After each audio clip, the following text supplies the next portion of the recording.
Hello and welcome to another video, which will be a PC build video, finally.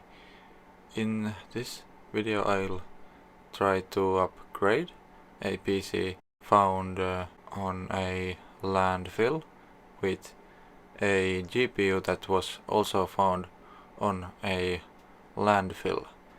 After that I'm going to benchmark these parts with some games, probably not very demanding games, since this GPU is a 750 Ti and the CPU will be a lower tier Intel i5 from the 4th generation.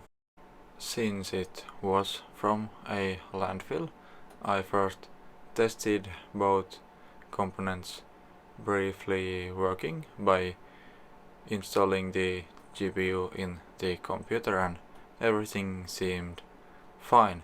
So I proceeded to cleaning up the graphics card and applying some new thermal paste. After that I put the card back together, and then it was time to install the card, which is pretty straightforward as usual, but in this PC there's this metallic side bracket thing that is on the way with pretty much anything that you could want to do inside this PC. Most GPUs should work in this PC by just plugging it in and installing the drivers, but I have run into issues with newer graphics cards earlier, like RX 560s with this exact PC, and that was solved by updating the BIOS. I installed a cheap Kingston SSD, and I won't be putting an HDD in this PC, but that would be easily possible. There's another drive slot above the one I installed the SSD in. I'm also planning to install a LED fan in the front, since the PC does have standard 4-pin fan connectors.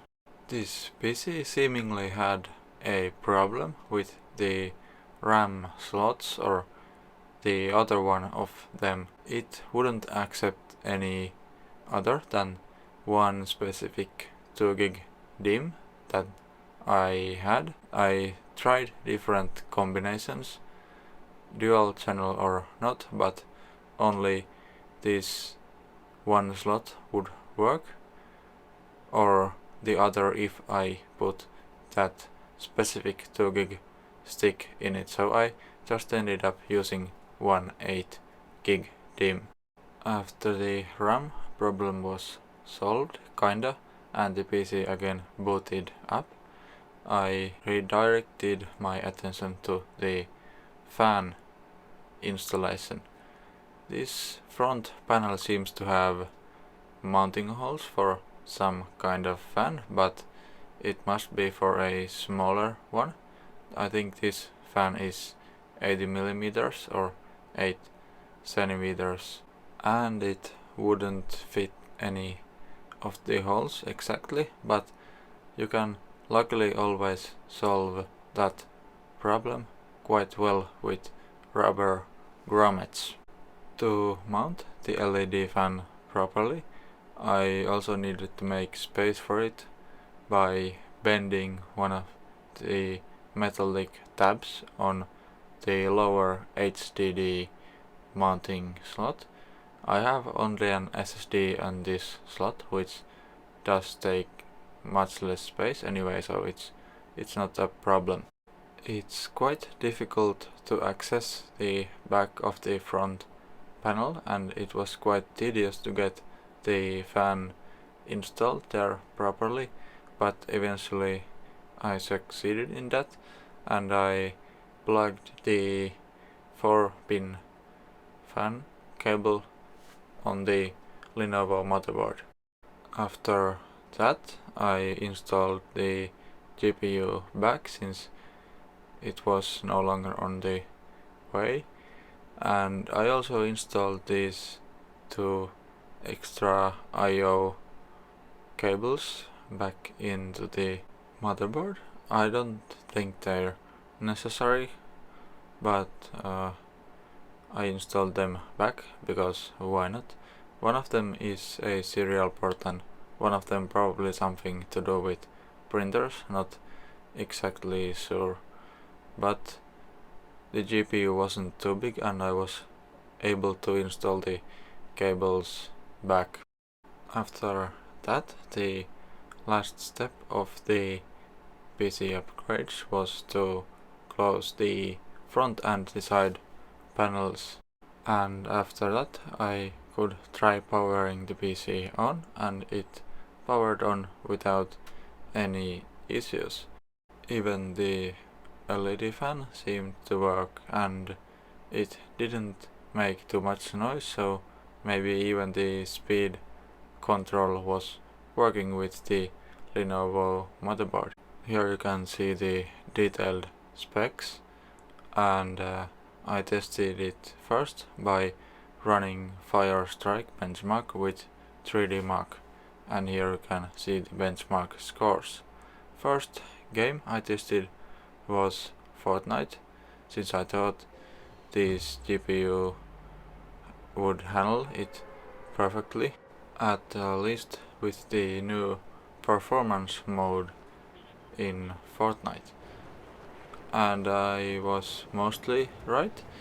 In the initial jump from the battle bus, the FPS can drop down a bit, but it's nothing that would interfere with gameplay, and after the initial drop from the battle bus, the game mostly is able to keep above 100 FPS, so I think that's great for this aging GPU.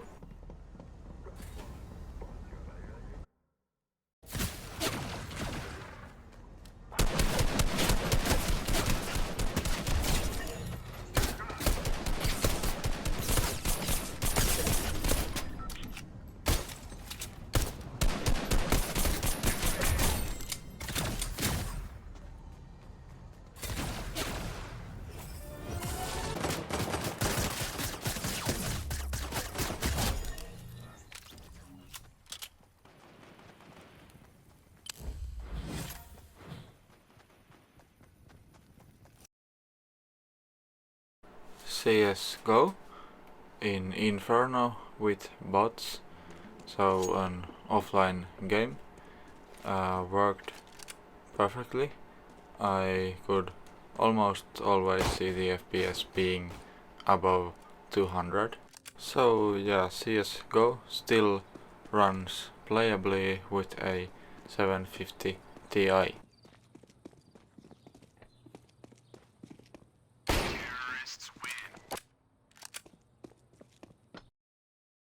Because the PC was performing better than I had anticipated, I decided to test something a bit more demanding, and I tested Apex Legends.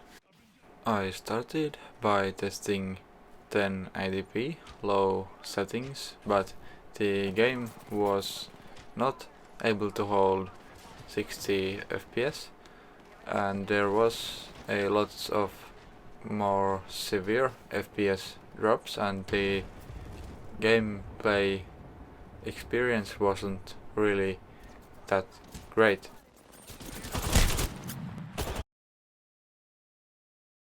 I tried lowering the resolution, but it wouldn't really help that much since the game was more CPU limited all the time. You can see here that the CPU utilization sits at 100% most of the time, and the GPU barely even hits 100%. Since the CPU cannot be overclocked with these OEM motherboard.